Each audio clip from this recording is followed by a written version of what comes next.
Hi, third grade, Miss White here. So I'm going to read you chapter 3 of Matilda today. And remember, she's going to prank her family members, so it's going to get good. So the chapter is called The Hat and Superglue. The following morning, just before the father left for his beastly second-hand car garage, Matilda slipped into the cloakroom, which is like a closet, and got hold of the hat he wore each day to work. She had to stand on her toes and reach up as high as she could with the walking stick in order to hook the hat off the peg, and even then she was only just made it. The hat itself was one of those flat-topped pork pie jobs with the jay's feathers sticking in the hat band, and Mr. Wormwood was very proud of it. He thought it gave him a rakish, daring look, especially when he wore it at an angle with his loud checked jacket and green tie. Matilda, holding the hat in one hand and a thin tube of superglue in the other, proceeded to squeeze a line of glue very neatly all around the inside of the rim of the hat. Then she carefully hooked the hat back onto the peg with the walking stick. She timed this operation very carefully, applying the glue just as her father was getting up from the breakfast table.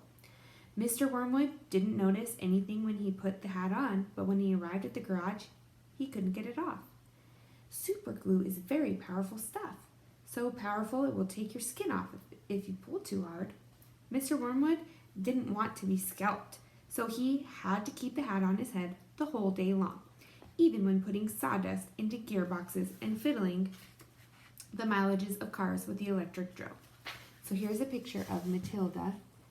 And then here's the walking stick, and then here's the hat, and then there's the little feather on the inside.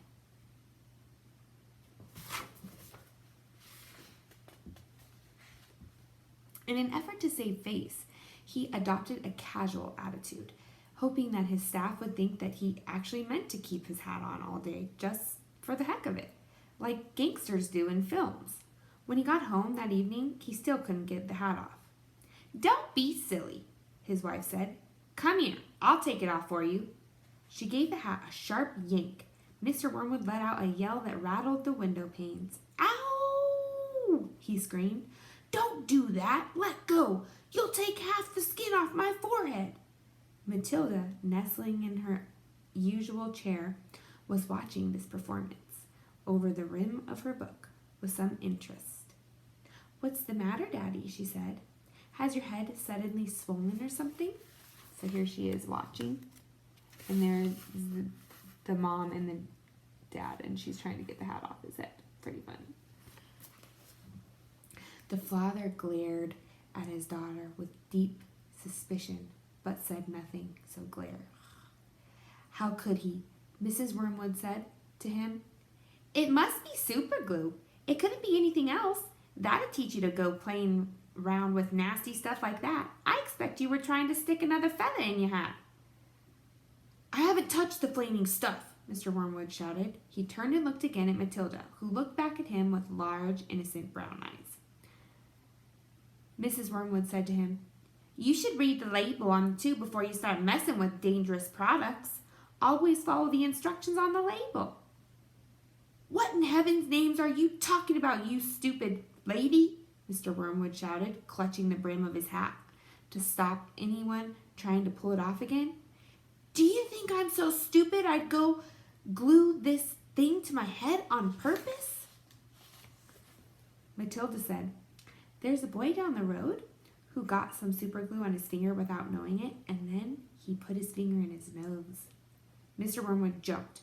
"What happened to him?" he sputtered. "The finger got stuck inside the nose," Matilda said, "and he had to go around like that for a week. People kept saying to him, 'Stop picking your nose.' And he couldn't do anything about it. He looked an awful fool." "Serves him right." "Serves him right," Mrs. Wormwood said.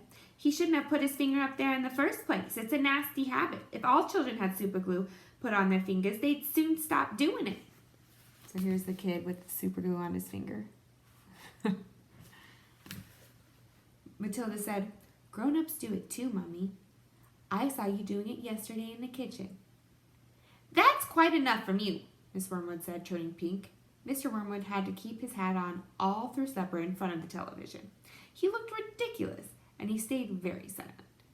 When he went up to bed, he tried again to get the thing off, and so did his wife, but it wouldn't budge. "How am I going to have my shower?" he demanded. "You'll just have to do without it, won't you?" his wife told him, and later on, as she watched her skinny little husband sulking around the bedroom in his purple striped pajamas with the pork pie hat on his head, she thought how stupid he looked. Hardly the kind of man a wife dreams about, she told herself. So there he is, in his pajamas with his hat on.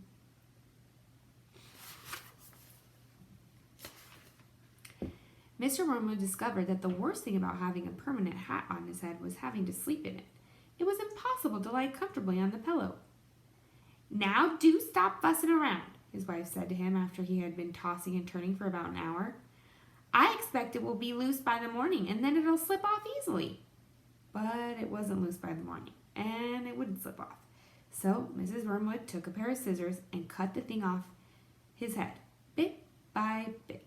First the top, and then the brim.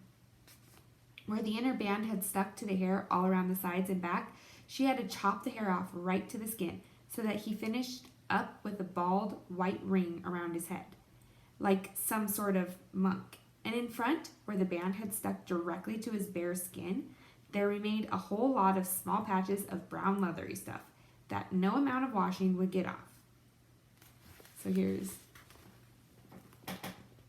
her cutting off the hat.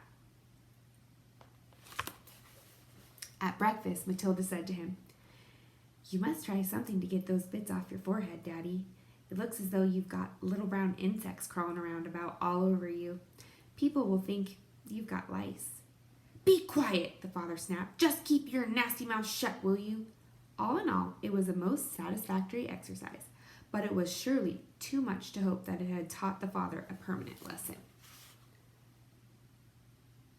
So, as good readers, we stop and then we ask ourselves what we just read. So that chapter was about Matilda playing a prank on her father for being mean to her, right? So she glued his hat on, she put super glue on his hat and he put it on and he couldn't get it off of his head. So, and her prank succeeded, right? He didn't find out it was her. So we'll have to see what happens next because she's going to continue her pranks, okay? So check in next week for chapter 4. Bye, guys.